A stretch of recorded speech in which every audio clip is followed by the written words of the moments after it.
अभी तक आपने सुना। राजीव सुनिए, मैं आपका आई कार्ड अदित भैया को दे दूंगा। जिस दिन आप कॉलेज आए उसे ले लेना। निखत नहीं, आप ऐसा करें, इसे अपने पास रख लें। जब हम आएंगे आपसे ले लेंगे, कहकर निखत ने फोन रख दिया। राजीव वाह ऊपर वाले, तेरा शुक्रिया, कहकर उसने फोन में नो सेव किया और आई कार्ड को सीने से लगाकर धम से बिस्तर पर गिर गया। सुबह राजीव जल्दी तैयार होकर नीचे आया। उसके चेहरे उसके दिल का हाल बयां कर रहा था। रंग तो उसका गोरा था ही, गाल शर्म या खुशी से लाल हुए जा रहे थे। संध्या राजीव को छेड़ते हुए बोली, देवर जी आज तो अलग ही ग्लो कर रहे हो, सब ठीक तो है ना? राजीव हाँ भाभी सब ठीक है, और जल्दी जल्दी नाश्ता करने लगा। कैलाश कपूर क्या बात है, आज बहुत अलग और जल्दी में दिख रहे हो। राजीव जी डैड, आज मेरी नई एल्बम की रिकॉर्डिंग शुरू होनी है, जाकर सब चेक करना है कि कहीं कुछ गलती से ना हो जाए। अतीत अरे कुछ गलत नहीं होगा राज, और ये पहली एल्बम थोड़े ना है तेरी रिकॉर्डिंग की। राजीव भाई जल्दी ही अपनी भी एक एल्बम निकालूंगा, बस थोड़ा ही इंतजार है कपला की हाँ की। संध्या जरूर तुम्हारी मेहनत रंग लाएगी देवर जी। राजीव उठा, मॉम डैड दादू के पैर छूकर ऑफिस को निकल गया। गाड़ी से उतरकर राजीव ने चाबी गेट कीपर को दी और खुद ऑफिस के अंदर चला गया। निशा मॉर्निंग सर। राजीव मॉर्निंग निशा, रिकॉर्डिंग की सारी तैयारी चेक कर ली? निशा हाँ मैं तो कर चुकी हूँ, बाकी तुम भी एक नज़र मार लो, सब आते ही होंगे। उस दिन राजीव सारा दिन रिकॉर्डिंग रूम में ही रहा। काम में उसे समय का पता ही नहीं चला। घड़ी देखी रात के 10 बज गए थे। पैकअप बोलकर राजीव वहां से बाहर आया। सामने पियोन को देखते ही एक कॉफी को बोलकर अपने केबिन में आकर बैठ गया। ड्रावर से सिगरेट का पॉकेट निकाला और लाइटर से सिगरेट जलाकर फोटो के नीचे रख ली और लैपटॉप पर फाइल्स देखने लगा। पियोन काफी रखकर चला गया। निशा क्या हुआ राजीव, थक गए क्या? राजीव हाँ यार, जब तक ये पूरा नहीं हो जाता तब तक ऐसा ही रहेगा। निशा तुम टेंशन मत लो, सब ठीक होगा। और बताओ वो मिली? राजीव चौंक कर कौन, किसकी बात कर रही हो तुम? निशा पीछे अलमारी की तरफ घूमी और अलमारी में से कुछ स्केच निकाले और राजीव की तरफ देखती हुई बोली, किसकी? राजीव अच्छा ये तो बेलेपन की निशानियां हैं और कुछ नहीं, ज्यादा मत सोचा करो तुम, कहकर राजीव ने कप नीचे रखा और बोला, आज यहीं रहना है, घर नहीं जाना क्या? निशा बस 2 मिनट अपना सामान ले आऊं, केबिन से बोलती हुई वो निकल गई। राजीव ने वो स्केच उठाए और खोलकर देखने लगा, जिसमें उसने सिर्फ निकट की आंखें ही बनाई थी बस। निशा आकर दरवाजे पर खड़ी उसे देखती रह गई, फिर उसके कंधे पर हाथ रखकर बोली, चले या यही रात खराब करनी है? राजीव हड़बड़ाते हुए हाँ चलो, और वो स्केच रोल करके टेबल पर छोड़ दिए। 11:30 होने वाले थे। राजीव अपने ही धुन में गाने सुनता हुआ चला जा रहा था। तभी उसे निखत का ध्यान आया। उसने फोन निकाला और निखत का नंबर मिलाया। घंटी बजकर बंद हो गया, शायद सो गई होगी, राजीव खुद से ही बोला और घर की तरफ गाड़ी दौड़ा दी। चमन काका राज बाबा खाना लगा दें आपका? राजीव जी काका लगाओ, कहकर राजीव डाइनिंग टेबल पर बैठ गया। खाना खाकर वो अपने कमरे में गया और कपला की डेट चेक करने लगा। कपला आज की एक उभरती हुई आवाज थी जो यूथ में काफी पॉपुलर थी। राजीव ने एक एल्बम तैयार की थी और वो चाहता था कि उसकी एल्बम के गाने कपिला गाए, जो अपने आप ही सुपरहिट हो जाने हैं। यही सोचकर वो रोज रात में कपिला को चैट करता उसकी डेट के लिए। इप्पी आज उसे उसमें कुछ अलग दिखाई दिया। उसकी मेल में कपिला के मैनेजर की तरफ से एक मेल थी, वो उसे मिलना चाहती थी।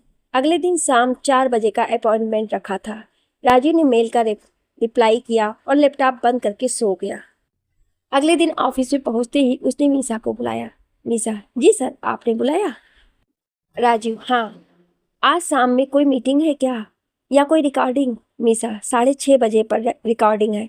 राजीव तो उसे पोस्टपोन कर दो, मेरी आज शाम कपिला के साथ मीटिंग है, 4 बजे का टाइम है, तुम भी मेरे साथ चल रही हो? सो गेट रेडी, कहकर राजीव फाइल्स में खो गया।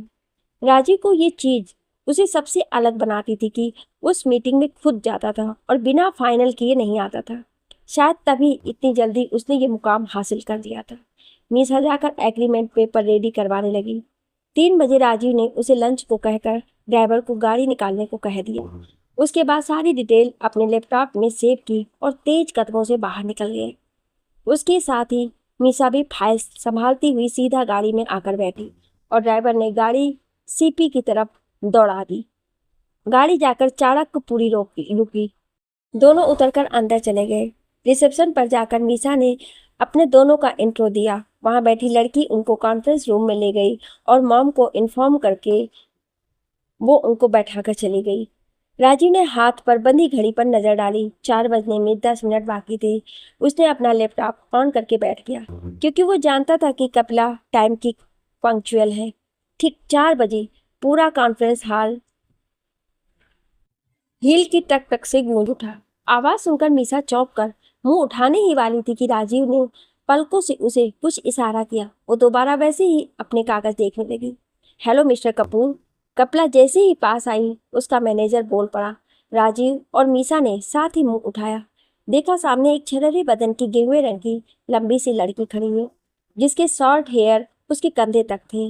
बड़ी बड़ी आंखों में लगाया हुआ मोटा लाइन, होठों पर हल्की सी लिपस्टिक, वाइट शर्ट जिसे उसने कोहनी तक मोड़ रखा था, साथ में ब्लैक फॉर्मल पैंट, हाथ में आईफोन 11। राजीव ने उठकर हाथ मिलाया और बोला, हेलो कपला जी, मैं राजीव कपूर। मिस्टर कपूर, आपको अपने इंट्रो की जरूरत कब से हो गई?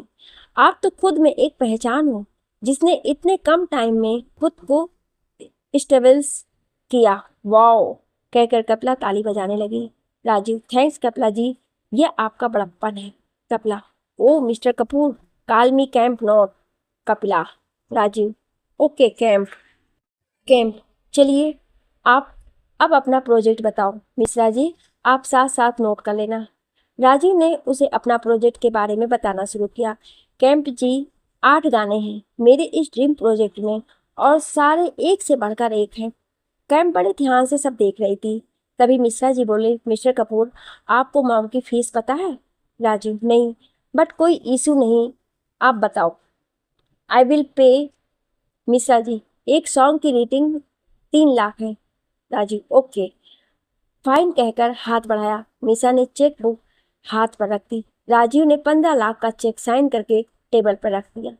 ये एडवांस है मिश्रा जी, बाकी का साथ साथ पे करते रहेंगे। मिश्रा ने जवाब दिया। मिश्रा जी, तो बताए रिकॉर्डिंग कब से स्टार्ट करनी है?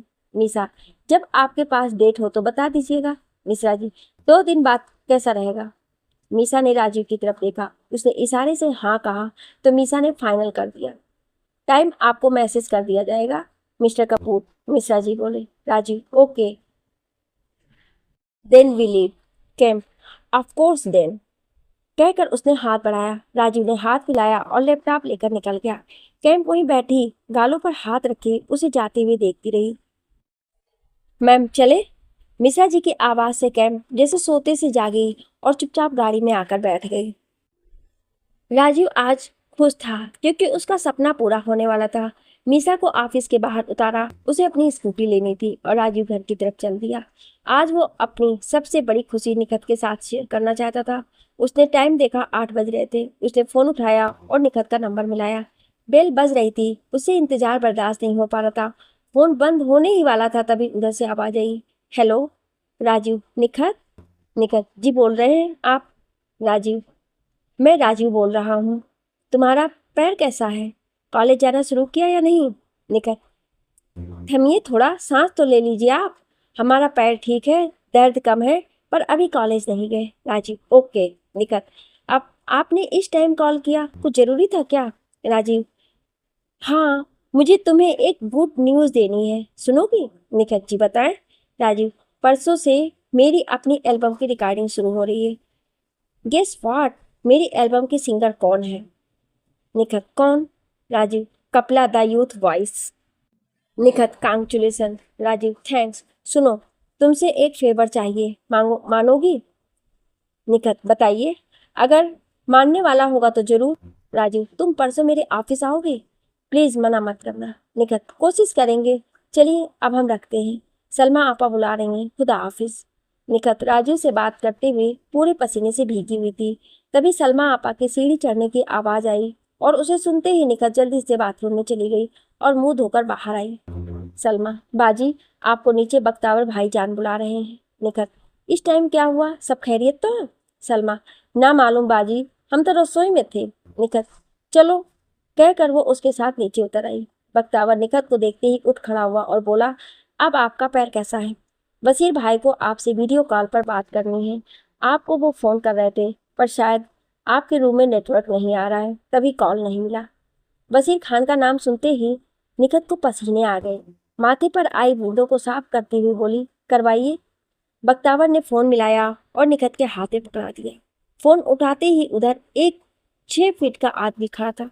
उसने सफ़ेद कलर का पठानी सूट पहना था, उस पर काली जैकेट, सर पर सफ़ेद धागे की टोपी। निखत उसे देखते ही कांप गई। निखत कांपती आवाज में, सलाम। वसीर खान, वालेकुम सलाम। होने वाली बेगम साहिबा, कैसी तबीयत है आपकी? निखत, इनायत है खुदा की। कुछ ऐसा तो नहीं कर रही हैं आप जो हमें मालूम ना हो? उसके घबराए चेहरे को देखते हुए वसीर खान बोला। निखत ने नामे गर्दन हिलाई और दुपट्टे से माथे पर आया पसीना पोंछने लगी। निखत, सुनिए, अब हम ठीक हैं, तो आप बख्तावर से कहें कि हमें कॉलेज जाने दें। अगले हफ्ते हमारे प्रैक्टिकल हैं और आज 10 दिन हो गए हमें कॉलेज गए हुए। वसीर खान हंसते हुए, बस यही मांगना था, मुझे लगा पता नहीं क्या कहोगी। ठीक है, कल से चले जाना, बस अपना ख्याल रखिए, वरना हमें यहाँ से आना पड़ेगा आपका ख्याल रखने। वो आपको पसंद नहीं आएगा। निखत, जी शुक्रिया, उसकी नौबत नहीं आएगी, रखते हैं, खुदा हाफिज। वसीर खान, खुदा हाफिज बेगम, आप फ़ोन बख्तावर को दे दें। निखत फ़ोन बख्तावर को देकर तेज कदमों से चलती हुई अपने कमरे में चली जाती और दरवाज़ा अंदर से बंद करके बेड पर लेट कर बहुत तेज से रोने लगती। क्या कसूर था हमारा? सिर्फ यही कि हम खूबसूरत हैं, यही हमारा सबसे बड़ा श्राप बन गया। सलमा आपा पिछले दरवाजे से चाय लेकर आई और उसके सर पर हाथ फेरने लगी। उसका स्पर्श पाते ही निखत आंसू साफ करती हुई उठकर बैठ गई और एक फीकी सी मुस्कान मुंह पर लाती हुई बोली, आप यहाँ कैसे? मैंने तो दरवाजा बंद किया था। दरवाजे को देखती हुई निखत बोली, सलमा आपा, हम पीछे वाले दरवाजे से आए हैं बाजी, आपके लिए चाय लेकर, क्योंकि हम जानते हैं इस समय आपको इसकी बहुत जरूरत है। निखत, शुक्रिया आपा, कहकर चाय उठाकर कप पकड़ लिया। सलमा ने देखा उसकी गोरे मुंह पर रोने से आंसुओं के निशान बन चुके थे। सलमा, बाजी, आप अपने दिल का दर्द किसी को बताती क्यों नहीं है? कितना चुपचाप सहोगी आप? निखत, किस्मत में ही सहना लिखा है मेरी, तो किसी को क्या दोष देंगे हम आपा। आप परेशान मत हो, हम ठीक हैं। सलमा, हम खाना ले आए हैं आपके लिए। निखत, नहीं आपा, हम नहीं खाएंगे, हमें भूख नहीं है। आप जाएं, अब इधर वाले दरवाजे से जाएं और लाइट बंद करके जाएं। इतना कहकर निखत लेट गई। क्यों अम्मी अब्बू, आपने हमें इस दुनिया में अकेला छोड़ दिया? कौन सा वो मनहूस दिन था जब सिद्दीकी साहब और नरगिस उसे उसके अम्मी अब्बू से दूर करके लेकर गए। सोचते सोचते वो पीछे चली गई। जब वो अपने परिवार से अलग हुई, 2 दिन तो उसने ना कुछ खाया, ना किसी से बात की। नरगिस बेगम ने उसे अच्छे अच्छे कपड़े दिलवाए और अपने साथ घूमने बड़ी सी गाड़ी में भी लेकर गई। महीने में 1 या 2 बार वो अपनी अम्मी अब्बू से भी मिलने जाती थी। सिद्दीकी साहब से मिले पैसों से उनकी हालत भी अब बेहतर हो गई थी। सब बहुत खुश थे। निखत ने भी नरगिस और सिद्दीकी साहब को ही अम्मी अब्बू कहना शुरू कर दिया। उन्होंने वहाँ के काफ़ी महंगे स्कूल में उसका दाखिला करवाया। 4 साल में निखत लगभग अपने अम्मी अब्बू को बिल्कुल भूल चुकी थी। उसकी दुनिया अब नरगिस और सिद्दीकी साहब बन चुकी थी। निखत का 11th बर्थडे था। वो बहुत खुश थी। वो शॉपिंग करके नरगिस और सिद्दीकी के वापस लौट रही थी। तभी एक ट्रक ने आकर उनकी गाड़ी को टक्कर मारी। सिद्दीकी साहब और नरगिस बेगम दोनों का इंतकाल हो गया। बस यहीं से निखत की जिंदगी का एक अंतहीन तमाशा शुरू हुआ। उनकी मैयत के बाद उनके घर और बिजनेस पर कब्जा करने सारे रिश्तेदार खड़े हो गए। उस समय अब्दुल, जो उनका पुराना नौकर था, उसने सब संभाला। जब सबको ये पता चला कि सिद्दीकी साहब ने अपनी सारी जमीन जायदाद निखत के नाम कर दी है और वो तब तक उसके हक में रहेगी जब तक उसका निकाह नहीं हो जाता, सबने अपना सिर पीट लिया। तभी उन सब ने मिलकर ये डिसाइड किया कि निखत का निकाह करवा देते हैं। 12 साल की अबोध निखत, जिसे निकाह का मतलब भी नहीं पता था, उसका निकाह एक 49 साल के आदमी के साथ कर दिया। यहाँ उसकी रुखसियत से पहले उसकी जायदाद के कागज पर उसका नाम लिखवा लिया गया और उसे वहां से बेदखल कर दिया गया। वहां से वो अपने नए आशियाने में आई जिससे उसका निकाह हुआ था। वो पास के ही इलाके के जाने माने रईस थे। उनकी बेगम काफी समय पहले अल्लाह को प्यारी हो गई थी। जैसे ही निखत ने वहां पहुंचकर उनसे मिली तो एकदम बोल पड़ी। निखत, अरे आप तो हमारे अब्बू जैसे दिखते हैं, बिल्कुल वैसी ही दाढ़ी, कोट और टोपी। चलो अब हम कम से कम पढ़ तो सकेंगे। उसकी नादानी देखकर हैदर अली को ना चाहते हुए भी हंसी आ गई। आपको पता है हम आपके कौन हैं? हैदर अली ने निखत को अपने पास बैठते हुए पूछा। निखत, कौन? बड़ी ही मासूमियत से उसने पूछा। हैदर अली, हम आपके सौहर हैं और आप हमारी बेगम। निखत, हम आपकी बेगम? कहते कहते वो सोच में पड़ गई। पर हमें तो अभी पढ़ना है। हैदर अली, क्या करोगी पढ़कर? निखत, अब्बू से वादा किया था खूब पढ़ेंगे, प्लीज हमें पढ़ने दो ना। निखत दोनों हाथ जोड़कर उनके सामने घुटनों पर बैठ गई और उसकी आंखों से आंसू गिरने लगे। हैदर अली, अरे बेगम रो मत, हम आपको स्कूल तो नहीं भेज सकते क्योंकि समाज में हमारा नाम और इज्जत है। हाँ, आपके लिए स्कूल घर पर ला सकते हैं। चलो अब आप आराम करो, कहकर उन्होंने निखत को उठाकर बेड पर बैठाया और पास ही खुद बैठ गए। अगले दिन सुबह उठकर निखत नीचे गई तो सलमा आपा ने नाश्ता सर्व किया तो हैदर अली ने नाश्ता किया और अपना सामान लेकर चले गए।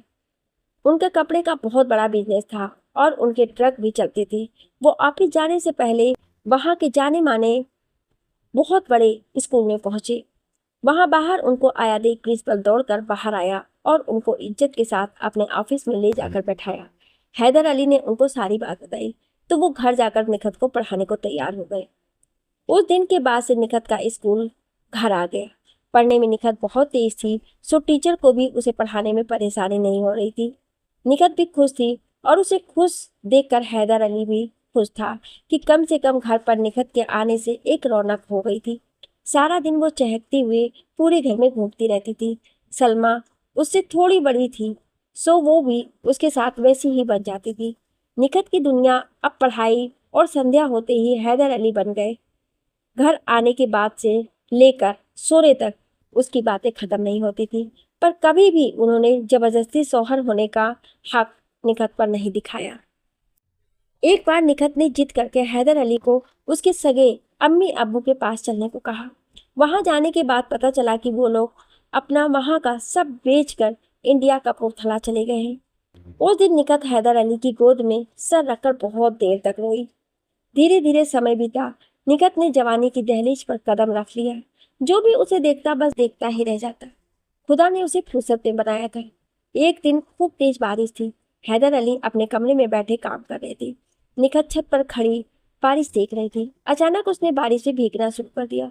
वो बार बार सलमा को भी बुला रही थी, पर सलमा काम का बहाना करके रसोई में चली गई। निखत की आवाज सुनकर हैदर अली ऊपर चले गए। वहां निखत को देखकर देखते ही रह गए और खुद पर काबू न रख सके। उन्होंने पीछे से जाकर निखत को बाहों में भर लिया।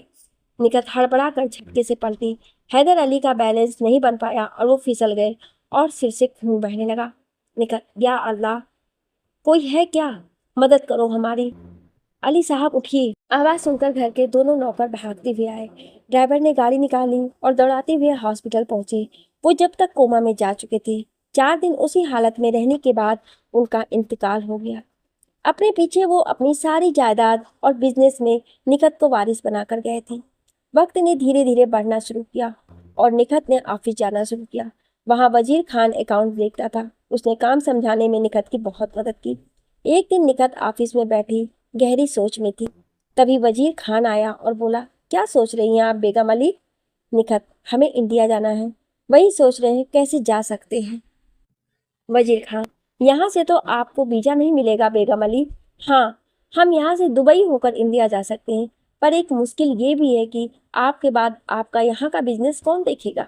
निखत, यही सोचकर तो हम भी परेशान हैं वजीर खान। वजीर खान यही उसके बचपन का फायदा उठा गया और उसे अपनी चिकनी चुपड़ी बातों में फंसाकर सारा बिजनेस और घर बिकवा कर उसे और सलमा को लेकर दुबई चला गया। वहां जाकर घर खरीदा और निखत से कहा, हम बिजनेस शुरू कर रहे हैं जो वहां करते थे। तब निखत को पता चला कि हैदर अली के काम की आड़ में वजीर खान स्मगलिंग करता था। निखत ने उस पर इंडिया आने के लिए जोर डालना शुरू किया। उसने निकाह के लिए लास्ट निखत ने कहा कि वो पहले अपनी पढ़ाई पूरी करेगी और अपने अम्मी अब्बू को ढूंढेगी, फिर निकाह करेगी। जब वो किसी भी तरह से ना मानी तो वजीर खान ने पावर ऑफ अटॉर्नी साइन करवा कर उसे सलमा के साथ इंडिया भेज दिया, वो भी अपने एक गुर्गे बख्तावर के घर, जो साए की तरह उस पर नजर रखता था। मरना चाह कर भी वो मर नहीं सकती थी। तभी दरवाजा खटका और वो अपनी यादों के साए से बाहर आई। देखा सामने बख्तावर खड़ा है। उसे देखते ही निखत ने अपने कपड़े ठीक करके उठ खड़ी हुई और गुस्से से बोली, ये क्या बदतमीजी है? कमरे में आने से पहले खटखटाना होता है। बख्तावर, हम सिर्फ ये कहने आए हैं कि आप कल से कॉलेज जाना शुरू कर सकती हैं। भाईजान ने परमिशन दे दी है, कहकर वो कमरे से बाहर निकल गया। निखत ने भाग कर दरवाजा बंद कर दिया। उधर राजीव बेचैन था कि आज उसकी रिकॉर्डिंग शुरू होने वाली थी, पर उसे कैम के साथ साथ निखत के आने का भी इंतजार था। उसे पूरी रात निशा के साथ ऑफिस में रुककर स्टूडियो को चेक किया ताकि कल की रिकॉर्डिंग में कोई परेशानी ना हो। अगले दिन ठीक 11 बजे कैम की गाड़ी आकर दरवाजे पर रुकी और वो अपने मैनेजर के साथ सीधा राजीव के ऑफिस से पहुंची। राजीव ऑफिस में नहीं था। रिसेप्शनिस्ट ने बताया कि सर इस टाइम रिकॉर्डिंग रूम में है, तो कैम सीधा रिकॉर्डिंग रूम में चली गई। राजीव की तैयारियां देखकर उसका दिल खुश हो गया। राजीव और निशा उसे देखते ही वेलकम करने के लिए उठ कर गए, तो कैम बोली, पहले मुझे गाना दे दो ताकि मैं उसके ऊपर थोड़ा सा काम कर सकूं, फिर बातें करेंगे, कहकर उसने हाथ बढ़ा दिया। राजीव ने फाइल में से सॉन्ग निकाल कर उसके हाथ में रख दी। थोड़ी देर बाद सॉन्ग की रिकॉर्डिंग शुरू हुई, पर कैम का पूरा ध्यान राजीव की तरफ ही था। राजीव का फोन बजा, उसने बिना देखे काट दिया। इतने में दोबारा फिर बजा। उसने निकाल कर देखा, फोन पर निखत का नाम देखकर वो चौंक गया और फोन लेकर बाहर निकल गया। राजीव, हेलो। निखत, हेलो, हम निखत बोल रहे हैं। राजीव, जी पता चल गया, मेरे फोन से मुझे बता दिया कि आप निखत बोल रही हैं। निखत, जी हमें अपने ऑफिस का एड्रेस बता दीजिए, हम आने की सोच रहे हैं। राजीव, हाँ, सच कही तुम, मजाक तो नहीं कर रही हो मुझसे? निखत, नहीं, हम सच में आ रहे हैं। राजीव, ओके, भेजता हूँ, कहकर उसने एड्रेस सेंड किया और वापस जाकर स्टूडियो में बैठ गया, पर उसका ध्यान रिकॉर्डिंग में नहीं था। निशा, राजीव कहाँ गुम हो तुम? राजीव, कहीं नहीं, यही हूँ, क्यों, क्या हुआ? निशा, गेम की रिकॉर्डिंग हो गई है, चेक कर लो। तभी वो अगले साल की तरफ चले हैं। राजीव, ओ सॉरी, मैंने ध्यान नहीं दिया, कहकर राजीव रिकॉर्डिंग चेक करने बैठ गया। उसके सामने ही केम बैठी कोल्ड कॉफी पी रही थी और साथ ही कनखियों से राजीव को देख रही थी। तभी उसका फोन बजा। वो अपनी चेयर से उठते हुए निशा से बोला, निशा तुम 2 मिनट वेट करो, मैं आया अभी, कहकर वो उठा, वहां से बाहर चला गया। बाहर रिसेप्शनिस्ट के पास निखत बच्ची से इधर उधर टहल रही थी। राजीव, आ गई तुम, थैंक्स। निखत ने स्माइल किया और राजीव उसे लेकर रिकॉर्डिंग रूम में चला गया। वहां उसे देखते ही निशा चौंक गई। हिजाब में सिर्फ उसकी आंखें दिख रही थी और ये वही आंखें थी जो राजीव ने पोर्ट्रेट पर बनाई हुई थी। राजीव निशा से, निशा ये निखत है, मेरी दोस्त, और निखत ये निशा, मेरी सेक्रेटरी, मेरे कॉलेज फ्रेंड। निशा, हेलो, कहकर उसने हाथ बढ़ाया। निखत ने हाथ उठाकर सलाम कर दिया। केम ये सब देख रही थी। राजीव ने रिकॉर्डिंग चेक करके उसे फाइनल किया और सोशल मीडिया पर और सब जगह रिपोर्ट और सॉन्ग की क्लिप्स डाल दिए। केम को थैंक्स कहकर उसने लंच का ऑर्डर कर दिया। राजीव ने निखत की तरफ देखा। निखत कानों पर ईयरफोन लगाए बड़े मगन में होके वो रिकॉर्ड सॉन्ग सुन रही थी। राजीव ने अपना फोन निकाला और चुपके से निखत की फोटो क्लिक कर ली। निशा, निखत को हिलाते हुए, निखत जी लंच आ गया है, राजीव आपको कॉन्फ्रेंस रूम में लंच के लिए बुला रहे हैं। निखत, सॉरी, बट हमने सुबह देर से ब्रेकफास्ट किया था, सो हम लंच नहीं करेंगे। आप मेरी तरफ से थैंक्स कह दीजिए प्लीज। निशा, ओके, कहकर वो वहां से चली गई।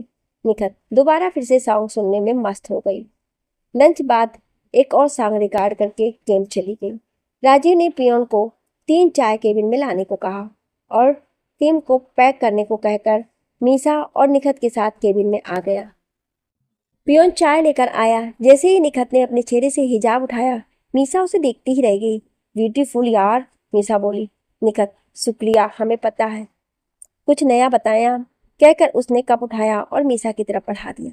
निखत ने घड़ी में टाइम देखा तो 5 बज चुके थे। उसने जल्दी से चाय खत्म की और राजीव से बोली, अगर आप बुरा ना माने तो हम चलने की परमिशन चाहेंगे, कहकर वो उठकर खड़ी हो गई। राजीव, वेट, मैं ड्रॉप कर देता हूँ। उसने निशा की तरफ देखा। उसने पलके झपका कर कहा, हाँ, कहा। राजीव उसके गाल हल्के से खींचकर जल्दी से निकल गया। उसके केबिन से निकलते ही मीसा की गालों पर आंसू टपक गए। उसने साफ किए अपना सामान उठाया और बेमन दिल से घर को चल दी। राजीव निखत के साथ गाड़ी में था। निखत, शुक्रिया। राजीव, किस बात का शुक्रिया? निखत, हमें घर तक ड्रॉप करने के लिए। राजीव, वो तो मुझे कहना चाहिए कि तुम मेरे कहने पर आई। अच्छा ये बताओ, कैसा लगा मेरी एल्बम का पहला सॉन्ग? निखत, बहुत प्यारा है, दिल तो बार बार सुनने को कह रहा था।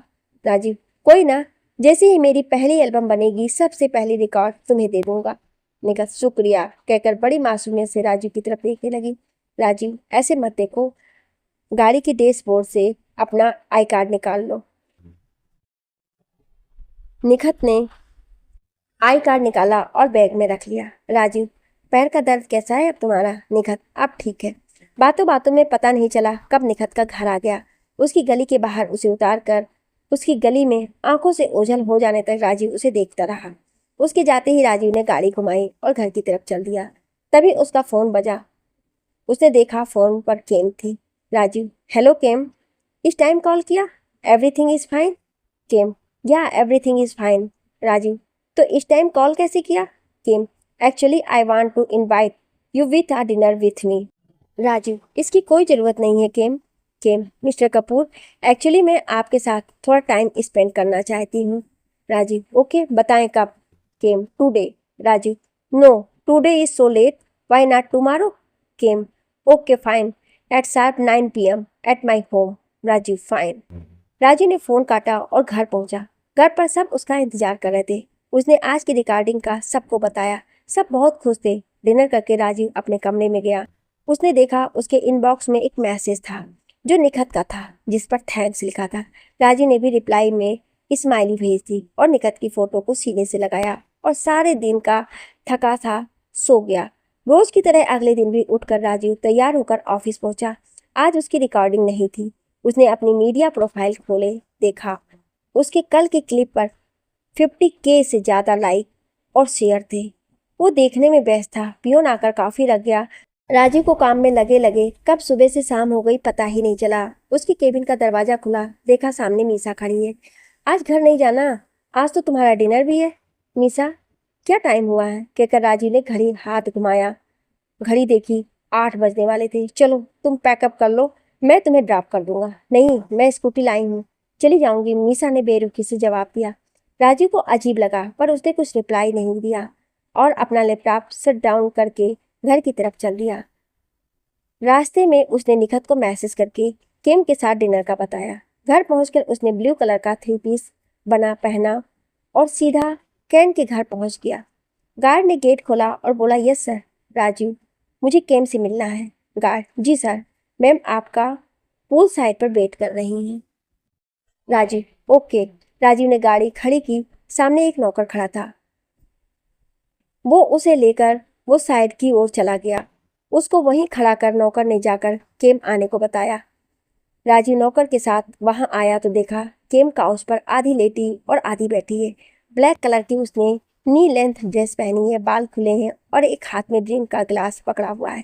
केम, hello mister Kapoor, be seated. Rajeev उसके सामने की चेयर पर बैठ गया। Kim, have a drink? Rajeev, no thanks. Kim, drink लेते नहीं या फिर साथ नहीं लेनी है? राजीव, जी मैं लेता नहीं। केम ने वेटर को बुलाकर राजीव को जूस सर्व करवाया। वेटर, मैम डिनर सर्व करवा दूं? केम, हाँ। राजीव ने देखा कि केम पूरी तरह से नशे में टून हो चुकी है।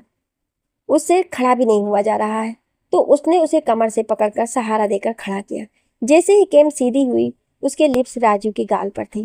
राजीव ने मुंह घुमा लिया। केम ने हाथ से पकड़कर राजीव का मुंह अपनी तरफ घुमाया और किस करने लगी। राजीव ने उसे वहीं बैठा दिया और गाड़ी की तरफ चल दिया। रुकिए मिस्टर कपूर। केम ने लड़खड़ाती आवाज में राजीव को रोका। राजीव वहीं रुक गया। अगर आज आप यहाँ से गए तो मैं आपकी एल्बम का कॉन्ट्रैक्ट यहीं ख़त्म कर दूंगी। आगे आप जानो क्या करना है, कहकर वो राजीव के पास आकर उसके सीने से लग गई। राजीव तब से उसकी सब हरकतों को बर्दाश्त कर रहा था। तभी एकदम फट पड़ा। वी हैव मिस कपिला, दोबारा मेरे पास आने की कोशिश भी की तो मुझसे बुरा कोई ना होगा। आप नशे में हैं और मैंने हमेशा औरतों की रिस्पेक्ट की है।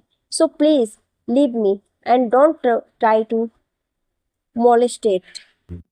कहकर उसने केम को धक्का मारा और जल्दी से बाहर निकल गया। गाड़ी उठाई और सीधा घर पहुंच गया। ड्राइंग रूम में सोफे पर ही लेट गया। तभी अतीत ने आकर उसके माथे पर हाथ रखा। राजीव चौंक कर उठ गया। अतीत को देखकर उठकर उसके गले से लग गया और रोने लगा। अतीत, राज, क्या हुआ तुझे? तू ऐसा बिहेव क्यों कर रहा है? और तू तो डिनर पर गया था ना, कुछ हुआ क्या वहां? राजीव आंखें साफ करते हुए, कुछ नहीं भाई, बहुत कुछ हुआ, कहकर उसने सारी बात अतीत को बताई। उसकी आवाज सुनकर सब घर वाले आ चुके थे, पर राजीव अपने ही धुन में सब बोलता चला गया। कैलाश, चल हम पुलिस स्टेशन चलकर कंप्लेंट कर देते हैं। अतीत, नहीं पापा, इससे राजीव की भी बदनामी होगी।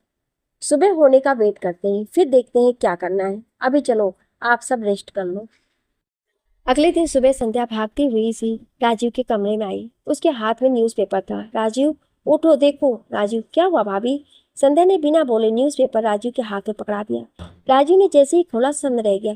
किम ने राजीव पर मानहानि का दावा किया था कि उसने उससे रिकॉर्ड करवा लिए और पूरे पैसे नहीं दिए। जब मांगे तब मेरे घर आकर मुझे जान से मारने की धमकी दी। एल्बम का कॉन्ट्रैक्ट ब्रेक कर दिया था। राजीव, भाभी प्लीज मुझे अकेला छोड़ दो। संध्या, पर राजीव, राजीव प्लीज। संध्या चुपचाप वहां से चली गई। राजीव ने उठकर दरवाजा बंद किया और अपना सिर पकड़कर बेड पर बैठ गया। पूरे घर में अफरा तफरी का माहौल था। अतीत कभी किसी को तो कभी किसी को कॉल कर रहा था। तभी मीसा लायर के साथ आती दिखी। अतीत, अरे मीसा, तुम यहाँ? मीसा, जी राजीव, कहाँ है? मैं मिस्टर मित्तल को लेकर आई हूँ, उनको उनसे मिलना है। अतीत, वो अपने रूम में है, पर किसी से मिलना नहीं चाह रहा है। क्या मैं मिस्टर मित्तल से बात करवा सकता हूँ? कहकर अतीत मिस्टर मित्तल और मीसा के साथ बैठकर सारी डिटेल शेयर करने लगा। इतने में पीछे से चमन काका की आवाज आई। अतीत बाबा, कोई राज बाबा से बाहर मिलने आया। अतीत, कौन है? अंदर लेकर आओ। चमन काका निखत को अंदर लेकर आए। अतीत को देखकर निखत झेप गई। अतीत, अरे निखत, हैदर अली तुम यहाँ? निखत, जी सर, हमें राजीव जी से मिलना है। अभी न्यूज़पेपर में उनके बारे में पढ़ा, तब हम आए हैं। अतीत को कुछ समझ नहीं आ रहा था। तभी मीसा अतीत को असमंजस की स्थिति में देखकर बोली, अतीत भैया, ये राजीव के दोस्त हैं। अतीत, ओ अच्छा, कहकर वो वापस वहां आया। निखत, तो क्या हम राजीव जी से मिल सकते हैं? अतीत ने चमन काका के साथ उसे राजीव के रूम की तरफ भेज दिया। निखत ने जाकर डोर नॉक किया तो कोई आवाज नहीं आई। निखत ने दोबारा नॉक किया और धीरे से बोली, राजीव जी, दरवाजा खोले, हम आपसे मिलने आए हैं। काका भी दरवाजा नॉक कर रहे थे।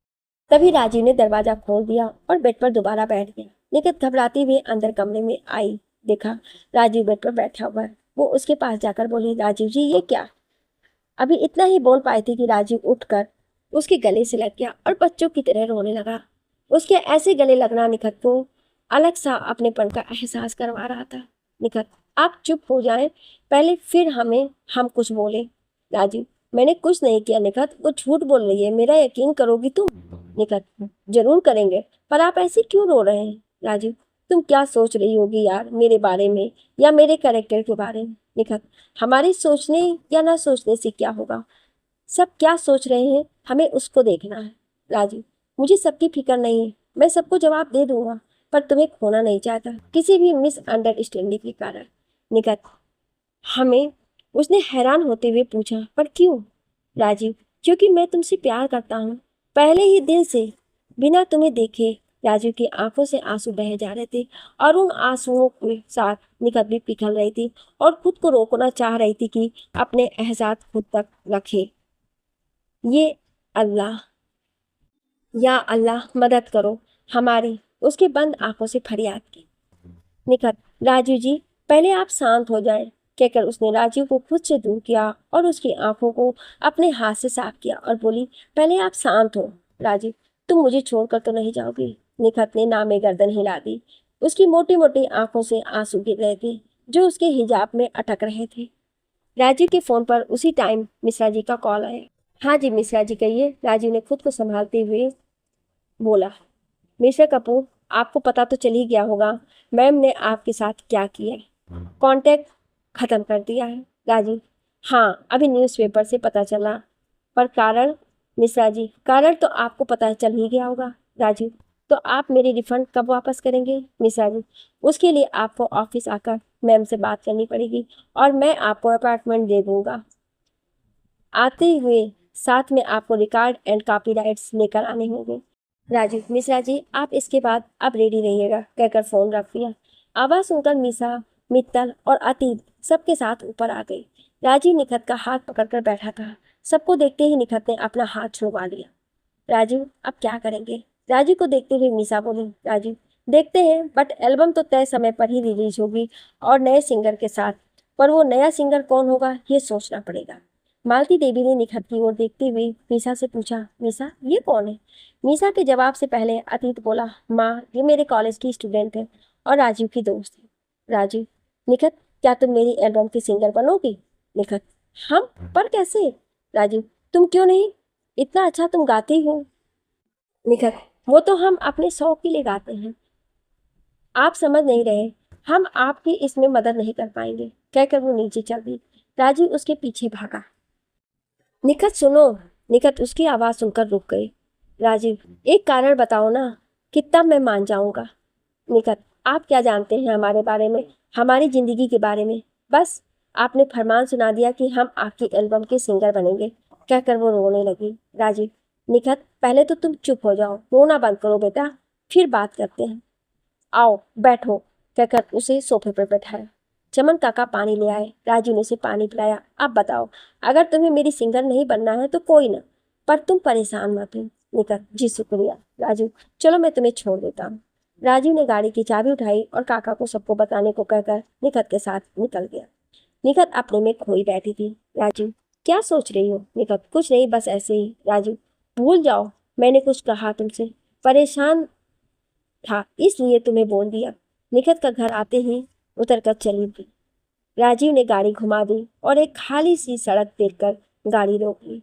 सिगरेट जलाकर मुंह में रख ली और सोचने लगा कि क्या किया जाए आगे। आप तभी घर से फोन आया और वो घर की तरफ चल दिए। मित्तल ने घर पर सब डिटेल बना रखी थी। उसने पढ़ी और साइन करके उसको केस फाइल करने को कह दिया। सारे काम में शाम होने को आई। आज सारे दिन खबरों में राजीव और कपिला छाए रहे। कैलाश कपूर, राजीव आगे क्या सोचा है? कंपनी के नाम पर एक कलंक लग गया है, तो अब लोग भी सोचेंगे काम देने में। राजीव, पापा कंपनी मेरे नाम और ट्रस्ट पर खड़ी हुई है और हमेशा ऊपर जाएगी, किसी भी गेम या और किसी के चलते बंद नहीं होगी, कहकर राजीव ने टेबल पर हाथ मारा और उठकर अपने रूम में चला गया। उधर निखत परेशान थी राजीव को लेकर। उसे समझ नहीं आ रहा था कि वो उसके लिए क्या करे। शाम की नमाज के बाद निखत ने दोनों हाथ उठाए और बोली, या अल्लाह हमारी मदद करो, हमें रास्ता दिखाओ कि हम राजीव जी की कैसे मदद करें, कैसे उनकी परेशानियां दूर करें, हमारा साथ दें, आमीन। तभी पीछे से सलमा आपा की आवाज आई, अपने दिल की सुनो बाजी, वो क्या कहता है, बाकी सब छोड़ दो, कहकर वो चाय रखकर चली गई। निखत ने चाय पी और सोच लिया उसे क्या करना है। तभी फोन उठाया और कांपते हाथों से राजीव का नंबर मिलाया। राजीव, हेलो। हाँ निखत बोलिए। निखत, हेलो राजीव जी, हम आपसे मिलना चाहते हैं, कुछ बात करनी है आपसे। राजीव, कब बताओ। निखत, कल सुबह 9 बजे, यहीं यहाँ आप मुझे छोड़ते हैं, प्लीज लेट मत कीजिएगा, बहुत जरूरी है। राजीव, ठीक है आता हूँ। तुम ठीक तो हो ना? निखत, जी हम ठीक है, आप अपना ख्याल रखिए, सुबह मिलते हैं, कहकर उसने फोन कट कर दिया। निखत नहीं समझा पा रही थी कि क्यों वो राजीव की तरफ खींचती चली जा रही है, क्यों उसे फिक्र होती है उसकी, क्यों उसकी तकलीफ उसे अपनी सी लगने लगी है। दिल मानने को तैयार नहीं है, पर शायद उसे राजीव से प्यार हो गया। अगले दिन राजीव जल्दी जल्दी तैयार होकर नीचे आया। चमन काका ने नाश्ता लगा दिया था। वो जल्दी जल्दी नाश्ता कर रहा था और उसकी एक नज़र घड़ी पर थी। अतीत, राज आराम से ब्रेकफास्ट कर लो, इतनी जल्दी किस बात की है? राजीव, भाई निखत का कॉल आया था कि कुछ जरूरी काम है उसे। अतीत, राज थोड़ा सा संभल कर, तू आग से खेल रहा है। राजीव, भाई प्यार होता ही आग जैसा है, पर यह आग अभी तक एक तरफा है, मुझे नहीं पता कि वो मुझसे प्यार करती है या नहीं। अगर नहीं भी करती तब भी मैं उसकी यादों के सहारे से पूरी जिंदगी भी जी लूंगा, कहकर वो जल्दी से बाहर निकल गया और वहीं जाकर निखत का वेट करने लगा जहां उसने कहा था। घड़ी आगे बढ़ती जा रही थी, साथ ही राजीव की बेचैनी भी। 9 से 10 बज गए, फिर 11 बजने वाले थे कि सामने से उसे निखत आती दिखाई दी। जल्दी से गाड़ी में बैठती हुई बोली, अब जल्दी चलिए यहाँ से। राजू ने गाड़ी घुमा दी। थोड़ी दूर जाकर निखत बोली, इस जगह से थोड़ी दूर चलिए। राजू, किससे डर रही हो तुम? निखत, बख्तावर से। राजू बख्तावर का नाम सुनकर चौंक गया, पर बोला कुछ नहीं। अपने ऑफिस ले लूं अगर तुम कहो। निखत ने सर हिलाकर हाँ कहा तो राजीव ने गाड़ी ऑफिस की तरफ मोड़ दी। अंदर जाते ही सब राजीव को निखत के साथ आते देख खड़े हो गए। रिसेप्शनिस्ट को, पियोन और मीसा को अंदर भेजने को बोल राजीव अपने केबिन की तरफ चला गया। मीसा, हाँ राजीव, तुमने बुलाया? राजीव, मित्तल जी कहाँ तक पहुंचे? बात हुई उनसे? मीसा, हाँ, आज केस फाइल हो जाएगा, आपको वो सारी डिटेल मिलकर शेयर करेंगे। पियोन 3 काफी लेकर आया। राजीव, 1 काफी ले जाओ और चाय ले आओ। Peon, okay sir. राजीव, मुझे अपने केबिन में थोड़ा सा काम है, सो एक्सक्यूज मी, कहकर उसने अपनी काफी उठाई और केबिन से निकल गई। चाय आते ही राजीव ने निखत की ओर इशारे से चाय दिखाई। राजीव, निखत, यहाँ केबिन में कोई नहीं है, सो तुम अपना हिजाब उठा सकती हूँ। निखत ने हिजाब उठाया और चाय अपनी आदत अनुसार दोनों हाथों में पकड़कर पीने लगी। राजीव लैपटॉप पर नए सिंगर्स की रेटिंग देख रहा था, साथ ही मीडिया पर अपने खिलाफ लोगों का गुस्सा भी। निखत, राजीव जी, हम आपसे कुछ कहना चाहते हैं। राजीव, ओह सॉरी यार, मैं भूल गया, तुमने रात में भी कहा था। हाँ कहो, कहकर उसने लैपटॉप का कवर आधा बंद किया और निखत के चेहरे की तरफ देखने लगा। निखत, आप चाहते हैं ना कि हम आपकी एल्बम के सिंगर बने, तो हम तैयार हैं। राजीव, क्या तुम सच कह रही हो? निखत, पर हमारी कुछ शर्तें हैं, अगर आप मानो तो। राजीव, जी बोलो, कोशिश करूंगा। पहले आप मीसा जी को भी बुला लीजिए। राजीव ने मीसा को कॉल करके केबिन में बुलाया। मीसा के आते ही राजीव, हाँ अब बोलो निखत, तुम क्या कहना चाह रही हो? निखत, हम आपके सिंगर बन रहे हैं, पर आपको हमारी कुछ बातें माननी होगी। मीसा, कैसी बातें? निखत, पहले ये कि हमारा आपकी एल्बम का सिंगर होना इस ऑफिस से बाहर नहीं जाना चाहिए। राजीव, डन। निखत, दूसरी, इस एल्बम से हमारा नाम निखत नहीं कुछ और होगा। राजीव, कुछ और क्या? निखत, कुछ भी, बट निखत नहीं। मीसा, आपका नाम साहिबान कैसा रहेगा? राजीव, ठीक रहेगा, ये बोलो। निखत, जी ठीक रहेगा। निखत, और मेरी आखिरी शर्त, हम हिजाब में ही गाना गाएंगे, वो भी पूरे सफ़ेद हिजाब में। राजीव, वो क्यों? निखत, हम सिर्फ आपकी मदद करना चाहते हैं, अगर आपको मंजूर नहीं तो कोई भी हमारी तरफ से ज़बरदस्ती नहीं है। राजीव ने मीसा की तरफ देखा तो उसने आंखों ही आंखों में हाँ कहा। Rajiv, okay done. मीसा, तो मैं कॉन्ट्रैक्ट पेपर बना दूँ? निखत, अपनी तसल्ली के लिए आप बनवा लें, पर हमारी तरफ से कोई दिक्कत नहीं आएगी, पर हमें एक आपकी मदद चाहिए, जो हम वक्त आने पर बताएंगे। उम्मीद है आप उस समय इनकार नहीं करेंगे। राजीव, जी जरूर, any time always with you. Paper हम अपनी तसल्ली के लिए नहीं निखत, बस कंपनी रूल के अंडर बनवा रहे हैं, तुम पर पूरी तसल्ली है हमें। निखत, तो ठीक है, कल से हम कॉलेज से सीधा यहाँ आकर सॉन्ग रिकॉर्ड का काम करेंगे, बस मेरी पहचान आप कैसे छुपा कर रखते हैं ये आपकी जिम्मेदारी है। मीसा, आप निश्चिंत रहें निखत। निखत, जी शुक्रिया, अब हम चलना चाहेंगे। जैसे ही वो चलने को उठकर तैयार हुई तो राजू बोला, रुको। निखत, कल से कॉलेज के बाद तुम्हें मीसा पिक करेगी और यहाँ रिकॉर्डिंग के बाद मैं तुम्हें घर छोड़ूंगा, तुम अकेले यहाँ नहीं आओगी, ना यहाँ से जाओगी। जिस दिन भी रिकॉर्डिंग शुरू होगी मैं मैसेज कर दूंगा तुम्हें। निखत, जी, हाथ उठाकर सलाम किया और चल दी। उसके जाते ही राजीव ने सारे स्टाफ को कॉन्फ्रेंस रूम में बुलाया, जिसमें पियोन, गार्ड, ड्राइवर, माली, सफाई कर्मी सब थे। सबको बैठने को बोलकर राजीव अपनी कुर्सी से उठकर खड़ा हुआ और सबको बोला, आप सब मेरी कंपनी के एम्प्लॉय हैं। जब से मेरा यह ऑफिस शुरू हुआ तब से आप सब मेरे साथ हैं, सो आप और मैं एक परिवार हैं। आप सब और पिछले 2-3 दिनों में जो कुछ भी मेरे साथ हुआ है उससे आप सब अनजान नहीं हैं, और मैंने एक नई सिंगर ढूंढी है। वो कौन है आप सबको अभी पता चल जाएगा, पर आप सबसे मैं ये उम्मीद करना चाहता हूँ कि उसकी पहचान इस ऑफिस से बाहर नहीं जाएगी। जी सर, जब तक आप नहीं कहेंगे तब तक उनकी पहचान गुप्त रहेगी, हम सब आपसे वादा करते हैं। सारे एम्प्लॉय एक साथ आवाज में बोले। Rajeev, thanks both of you, अब आप सब जाकर अपना काम कर सकते हैं। सबके जाने के बाद मीसा बोली, राजीव, निखत को ऐसा क्या काम तुमसे हो सकता है जिसके लिए वो हमारे साथ काम करने को रेडी हो गई? राजीव, देखते हैं, अभी कोई आइडिया नहीं है मुझे। उनके जाने के बाद दोनों बैठकर रिकॉर्डिंग और रिलीज की स्ट्रेटजी बनाने में जुट गए। अगले दिन सफेद की जगह ग्रे कलर का बहुत सुंदर हिजाब आए। उसके माथे वाले हिस्से पर साहिबान लिखा हुआ, कर्सिव हैंडराइटिंग में लाल रंग से लिखा हुआ, बहुत स्टाइलिश लग रहा था। कॉलेज खत्म होते ही निखत गेट से बाहर निकली कुछ ही दूरी पर मीसा खड़ी उसका इंतजार कर रही थी। वो जाकर मीसा की गाड़ी में बैठ गई और उसने काला हिजाब उतार कर ग्रे वाला पहन लिया, जिसमें सिर्फ उसकी आंखें नजर आ रही थी। सीधा स्टूडियो पहुंची। वहां राजीव अपनी पूरी टीम के साथ उसका वेट कर रहा था।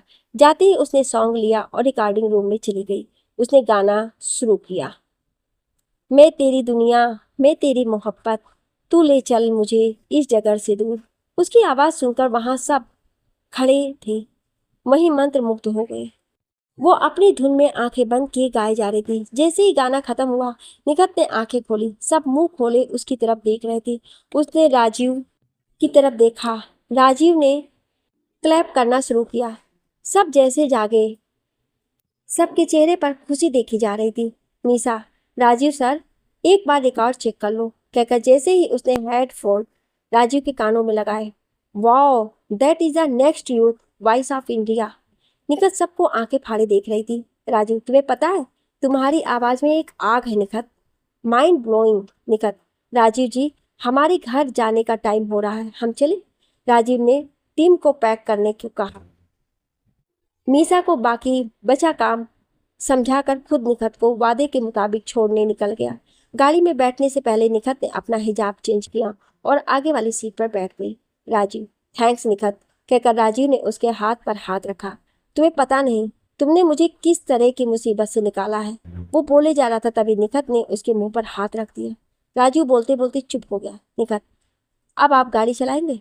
राजीव ने हाँ की और गाड़ी चलाने लगा। निखत छुप छुप कर राजीव की तरफ देख रही थी। उसे राजीव के मासूम से चेहरे पर प्यार आ रहा था। उसने खिड़की खोली और बाहर देखने लगी। अब तो रोज का यही नियम हो गया था। निखत रोज आकर एक गाना रिकॉर्ड करती। एक हफ्ते में एल्बम पूरी हो गई। एल्बम का नाम इश्क साहिबान रखा गया। एल्बम के प्रिंट और सॉन्ग मीडिया पर डाल दिए गए। लोग निखत की आवाज के दीवाने बन चुके थे। फाइनली एल्बम रिलीज का दिन आ गया। राजीव ने निखत को फोन किया। निखत, जी राजीव जी, आदाब। राजीव, कल एल्बम की रिलीज है, तुम आओगे? निखत, रिलीज की आपको बहुत बहुत बधाई हो राजीव जी, पर हम नहीं आ पाएंगे क्योंकि हमने पहले ही आपसे कहा था कि हम लोगों के सामने नहीं आ सकते हैं। राजीव, तो तुम्हें सामने आने को कौन कह रहा है? साहिबान बनकर सामने आओ तो। निखत, नहीं राजीव जी, हमें माफ कीजिए, हम नहीं आ पाएंगे, कहकर निखत ने फोन रख दिया। राजीव अपनी छत पर इधर से उधर घूम घूम कर सोच कर परेशान था कि कल लोगों को क्या जवाब देगा जब मीडिया से साहिबान के लिए क्या कहेगा, और साथ साथ सिगरेट पर सिगरेट फूके जा रहा था। कैलाश जी अतीत के साथ ऊपर आए और छत की हालत देखकर चौंक गए। जैसे ही राजीव ने पापा को देखा, सिगरेट फेंक दी और बोला, पापा आप क्यों ऊपर आए? मुझे बुला लिया होता। कैलाश कपूर, बुला लेता तो तेरी ये हालत कैसे देखता? तुझे हुआ क्या है, बताएगा मुझे? पापा, इसे प्यार हो गया है। राजीव कुछ बोलता इससे पहले अतीत बोला। कैलाश कपूर, कौन है वो खुशनसीब जो मेरे बेटे की पसंद बनी है? अतीत डरते डरते, निखत हैदर अली। कैलाश कपूर, कौन? वो लड़की जो उस दिन आई थी? अतीत, हाँ।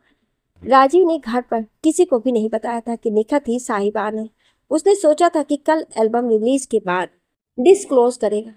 कैलाश कपूर, राज, तूने उससे पूछा कि क्या वो तुझे चाहती है या नहीं? राजीव, नहीं पूछा।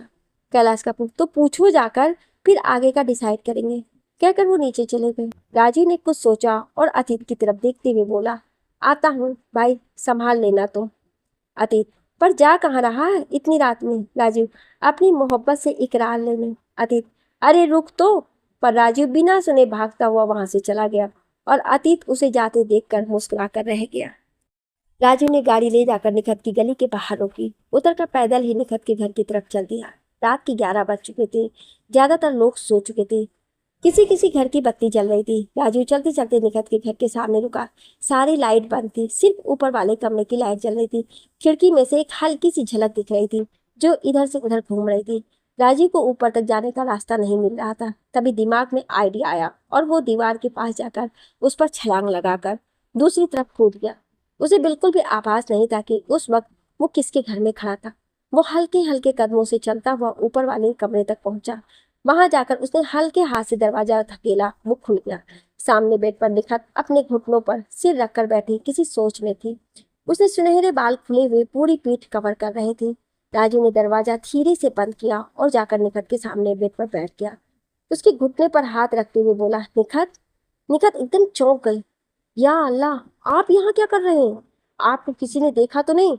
ऊपर आते वो घबरा कर दरवाजे की तरफ उठकर चल दी। राजीव, निखत रुको, मुझे किसी ने नहीं देखा है, मैं दीवार जंप करके आया। निखत, पर आप आए क्यों? यहाँ आपकी जान को खतरा है, आप चले जाएं यहाँ से, आपको अल्लाह का वास्ता। राजीव, अरे तुम इतना घबरा क्यों रही हो? सब सो रहे हैं, कुछ नहीं होगा, तुम आराम से बैठो पहले, फिर बात करते हैं। निखत, आराम से बैठो? आपको पता भी है बख्तावर को आपके यहाँ होने की भनक भी हो गई तो आपको दुनिया में कोई भी कहीं भी ढूंढ नहीं पाएगा। आप उसे जानते नहीं हैं, प्लीज आप यहाँ से चले जाएं। और वो हाथ जोड़कर राजीव के सामने मिन्नत करने लगी। राजीव ने उसके दोनों हाथ पकड़े और उसे खींचकर अपने पास किया। वो सीधा राजीव के सीने से जा टकराई।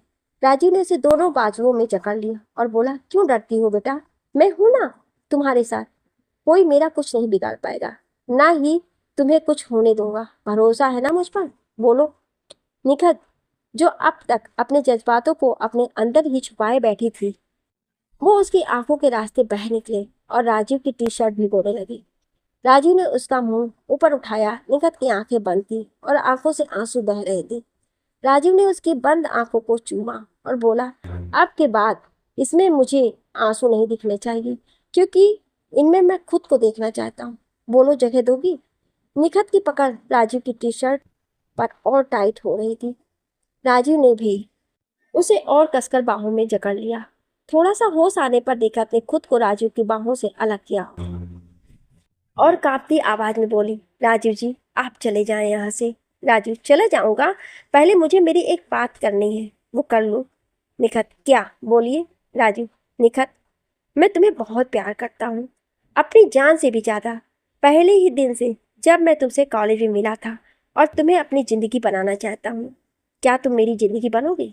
निखत, नहीं राजीव जी, ये कभी नहीं हो सकता। हम आपसे तो क्या किसी से भी प्यार नहीं कर सकते। आप अब यहाँ से चले जाइए। राजीव, तुम झूठ बोल रही हो निखत, क्योंकि तुम्हारी आंखें और तुम्हारे अल्फाज दोनों ही अलग अलग जा रहे हैं। क्यों बोल रही हो ऐसा? तुम बोलो। उसकी आवाज में तेज था। निखत उसकी आवाज सुनकर कांपने लगी। बोली, हम आपके आगे हाथ जोड़ते हैं, आप यहाँ से चले जाएं। राजीव, नहीं जाऊंगा, पहले मुझे मेरी बात का जवाब दो कि तुम भी मुझसे प्यार करती हो या नहीं, बोलो। निखत, नहीं। राजीव, मेरी तरफ देखकर बोलो। निखत, कह तो दिया, और कैसे कहूँ? राजीव, ऊपर देखो, मेरी तरफ फिर बोलो। निखत ने जैसे ही ऊपर देखा, राजीव उसी की तरफ देख रहा था। वो उठकर बेड के पास खड़ी हो गई और बोली, बस हमने कह दिया, अब नहीं कहेंगे, आप जाओ यहाँ से। राजीव ने जाकर उसे कंधे से पकड़कर अपनी ओर घुमाया और उसके माथे पर किस करके बोला, निखत, तुम झूठ बोल रही हो, पर मैं तुम्हारी हाँ का इंतजार करूंगा। तुम खुद मुझे आकर इकरार करोगी। निखत, कब तक? राजीव, उम्र भर। राजीव जाने को घूमा तो निखत ने उसका हाथ पकड़ लिया और हाथ चूमकर आंखों से लगाते हुए बोली, बहुत खुश नसीब होगी वो जो आपकी बेगम बनेगी। राजीव, और वो खुश नसीब तुम हो, और हमेशा रहोगी मेरी आखिरी सांस तक। कहकर हाथ छुड़वाया और उसकी गाल पर प्यार से हाथ फेर कर चल दिया। जैसे आया था वैसे ही वापस चला गया, पर खुश था कि उसने अपने दिल की बात निखत से कह दी और उसकी आधी हाँ उसे मिल गई। इधर निखत अंदर से राजीव को सोचकर खुश भी थी कि वजीर खान को सोचकर परेशान भी थी। सोचते सोचते पता नहीं कब उसे नींद आ गई। सुबह जब जागी तो देखा राजीव का मैसेज था कि आज शाम साहिबान का वेट रहेगा, क्योंकि मेरे इश्क साहिबान तुम्हारे बिना अधूरी है। एड्रेस भी नीचे भेज रहा हूँ। मैसेज पढ़ते ही उसके चेहरे पर एक स्माइल आ गई और वो बाथरूम में चली गई। वो स्माइल सलमा की नजरों से छुपी ना रह सकी। जैसे ही निखत बाथरूम से बाहर आई, सलमा आपा उसे कमरे में बैठी नजर आई। निखत, आप कब आए आपा?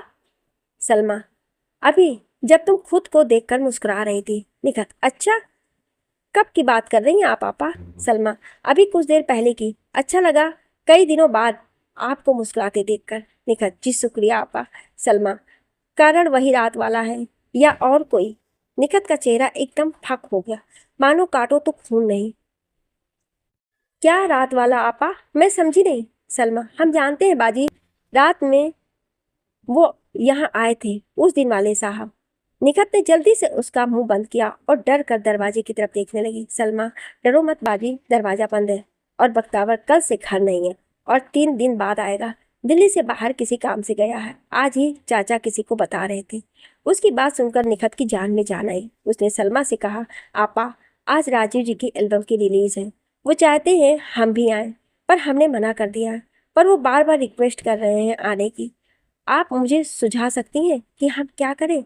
हमें कुछ समझ नहीं आ रहा है। सलमा, तो आप चली जाएं। निखत, पर कैसे सुलेमान चाचा?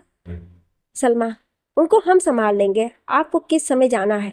निखत, हमें समय तो नहीं पता, पूछ कर बता सकते हैं। सलमा, तो हमें बता देना, हम सुलेमान चाचा को दवाई उसी हिसाब से दे देंगे जिससे वो उठ ना सके। शुक्रिया आपा, हम आपका ये एहसान कैसे उतारेंगे? सलमा को गले से लगाते हुए बोली। सलमा, एक तरह उतार सकती हो बाजी। निखत, कैसे? सलमा, बाजी, राजीव भाई जान का प्यार मान लो। वो आपको हमेशा खुश रखेंगे। मैंने उनकी आंखों में आपके लिए सच्चे वाला प्यार है। निखत, उससे अलग होते हुए, वजीर खान को भूल गई आप आपा? वो हम दोनों को मार डालेगा। सलमा के माथे पर भी उसकी बात सुनकर पसीने की बूंदें उभर आई। वक्त पर छोड़ दो बाजी, क्योंकि जो हमारे हाथ में नहीं है होता, वो अल्लाह ताला के हाथ में होता है। वही सब करेंगे, कहकर सलमा नीचे चली गई। निखत भी तैयार होकर कॉलेज को निकल गई। सोच रही थी कि कॉलेज से फ्री होते ही राजीव को कॉल करेगी। उधर राजीव मीसा और सब स्टाफ और फैमिली मेंबर्स के साथ शाम के फंक्शन की लास्ट तैयारी चेक कर रहा था। शहर के और इंडस्ट्री के जाने माने लोग आ रहे थे। मीडिया को भी इनविटेशन था। सारा चेक करके वो एक टेबल पर बैठ गया। काफी राजू, कहकर मीसा ने उसके सामने काफी का कप रखा। राजू, थैंक्स मीसा। मीसा, तुम्हारी साहिबान आ रही है क्या? राजू, शायद, पक्का नहीं पता, पर दिल कह रहा है वो जरूर आएगी। मीसा, होप सो, कहकर दोनों काफी पीने लगे। सारा काम निपटा कर जब देखा 6 बज गए थे, सब रेडी होने चले गए। राजीव ने मैरून कलर का कोट पैंट पहना। उसमें उसका गोरा रंग और भी खिल रहा था। शीशे के सामने खड़ा होकर खुद को देखते हुए बोला, प्लीज निखत, आज तुम मेरा भरोसा नहीं तोड़ सकती। तुम्हें आना ही होगा मेरे लिए। नीचे आया तो सब रेडी थे। चमन काका ने भी सफेद धोती कुर्ता पहना हुआ था। संध्या भाभी पर्पल गाउन में थी। अतीत संध्या और दादा दादी को लेकर निकल गया। राजीव पापा, माँ और चमन काका के साथ घर से निकल गया। रास्ते भर एक ही दिमाग से चल रहा था कि निखत आएगी या नहीं। कैलाश कपूर, बेटा जी, गाड़ी चलाने पर ध्यान दो, वो जरूर आएगी। माँ, वो कौन? जी, कैलाश कपूर, आपकी बहू। राजीव शर्मा कर, क्या पापा, आप भी कुछ भी बोलते हैं। सब हंसने लगे। राजू का मुंह शर्म से लाल हो गया। उधर निखत तैयार हुई। उसने कैब बुक कर ली थी। सलमा ने चाचा को उनकी नींद की दवाई दूध में डालकर जल्दी दे दी। निखत, सलमा आपा, जब हम आएंगे तो आपको कैसे बुलाएंगे? सलमा, मैं चाचा का फोन अपने पास रख लूंगी, आप उस पर कॉल कर देना। निखत, जी ठीक रहेगा। सलमा उसे बाहर तक छोड़ने गई। उसकी कैब वहीं खड़ी थी। सलमा उसे कैब में बैठाकर वापस घर को आ गई। उधर सब गेस्ट आने शुरू हो गए थे। पार्टी अपनी पूरी सबाब पर थी। पूरे हाल में साहिबान की फोटो लगी थी। सब लोग राजीव से बार बार साहिबान के बारे में पूछ रहे थे और वो सबको बार बार कह रहा था कि वो रास्ते में है। तभी उसका फोन बजा। निखत का नाम देखकर उसे घबराहट हो गई।